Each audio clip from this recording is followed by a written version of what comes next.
This video sponsored by EduQuest.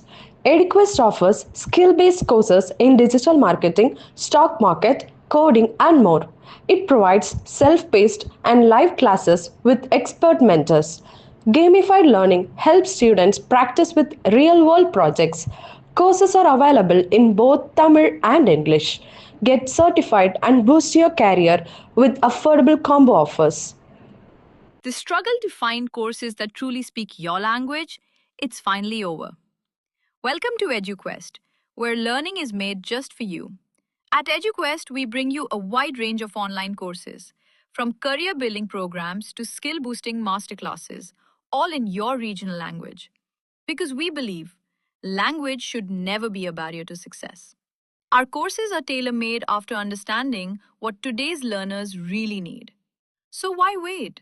Start learning the smarter, simpler way only with EduQuest. Visit eduquest.courses and explore your next course today.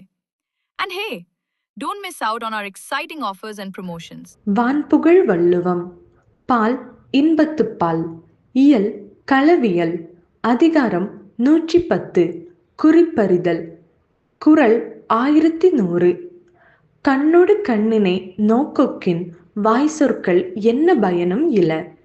விளக்கம்: கண்களோடு கண்கள் பார்வையால் ஒத்திருந்து அன்பு கொள்ளுமானால் அங்கே வாய்சொற்கள் யாதொரு பயனும் இல்லாமல் போகின்றன. திருக்குறளில் இருமுறை வரும் அதிகாரம் குறிப்பறிதல். பொருட்பால் அங்கவியலிலும் இன்பத்துப்பால் களவியலிலும் குறிப்பறிதல் இடம்பெறுகின்றது. உள்ள கருத்தை அளந்தறியும் கருவியாக பயன்படுவது கண்ணே. உண்மை காதலுக்கு கடைக்கண் பார்வையும் புன்முறுவலுமே போதுமே. உலகில் அணு முதல் அண்டம் வரை சேர்க்கை பெற்றிருப்பது வெள்ளிடை மலை. காதலின் சிறப்புக்கு காரணம் முழு மன உணர்வே ஆகும். நோயை தருவதும் நோய்க்கு மருந்தாய் அமைவதும் காதலே. கண்களோடு கண்கள் கலந்துவிட்டால் அங்கே பேச்சுக்கு இடமே இல்லை. இக்குறளுக்கு ஏற்புடைய சில இலக்கிய பதிவுகள்: எண்ணறு நலத்தினால் இணையல் நின்றுழி கண்ணொடு கண்ணினை கவ்வி ஒன்றையொன்று உண்ணவும் நிலைபெறாது உணர்வும் ஒன்றிட அண்ணலும் நோக்கினான் அவளும் நோக்கினாள். கம்பராமாயணம். முதலில் பார்த்தவர் ராமபிரான் தான் என்கிறார் கம்பர். தகையணங்கு உறுத்தப்பட்டு முதலில் வாடுபவன் தலைவன் தானே. பின்னர் சீதாதேவி ராமரை நோக்குகின்றாள். உண்ணவும் நிலைபெறாது என்கிறார். அடுத்து உணர்வும் ஒன்றிட என்கிறார். இருவருக்கும் மனம் நிகழும் முன்பே உணர்வு ஒன்றிவிட்டதாம். மனம் முடித்து பல ஆண்டுகள் ஆனாலும் உணர்வு ஒன்றாது புரிதலின்றி கருத்து வேறுபாடுகளுடன் நயன்மை, அதாவது நீதிமன்றங்களில் நிற்பவர்களைத்தான் நாம் இக்காலங்களில் பார்த்து கொண்டிருக்கிறோம்.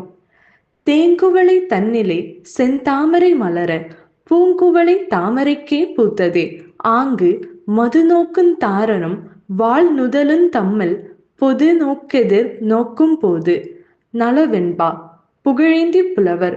வண்டுகள் தேனை விரும்பி வருகின்ற மாலையை அணிந்த நலனும் ஒளிபொருந்திய நெற்றியை உடைய தமயந்தியும் தங்களுள் இயல்பாக பார்த்து கொண்ட போது தமயந்தியின் கண்ணாகிய கருங்குவளை மலரிலே நலனுடைய கண்ணாகிய செந்தாமரை மலர்ந்தது.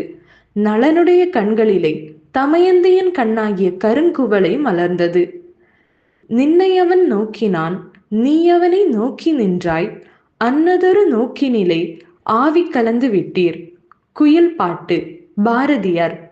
ஒரே ஒரு பார்வையிலே உயிரும் உடலும் இரண்டர கலந்து விட்டதாக பாரதியார் கூறுகிறார்.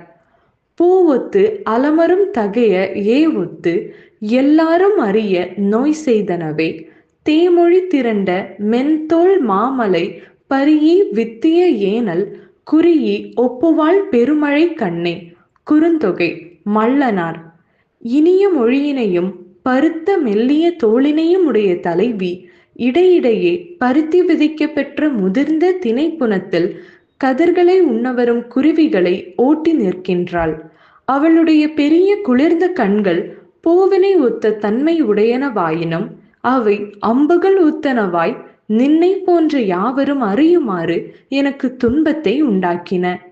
கண்களோடு கண்கள் கவ்வி கலந்து உளம் மாறி புக்கும் வல்லமை காதலில் உண்டு. கண்கள் கலந்து விட்டால், கருத்தில் நிறைந்து விட்டால் அங்கே பேச்சுக்கு இடமே இல்லை. குறிப்பறிதல். காதல் மலர்ந்து விட்டால், கண்கள் கலந்து விட்டால், ஆருயிர் இணைந்து விட்டால், உயிர் மூச்சென இருவருமே உணர்வில் ஒன்றிவிட்டால் வாய்ப்பேச்சுக்கு ஏது இடம்? வள்ளுவத்தை போற்றுவோம், வள்ளுவமாய் வாழ்வோம்.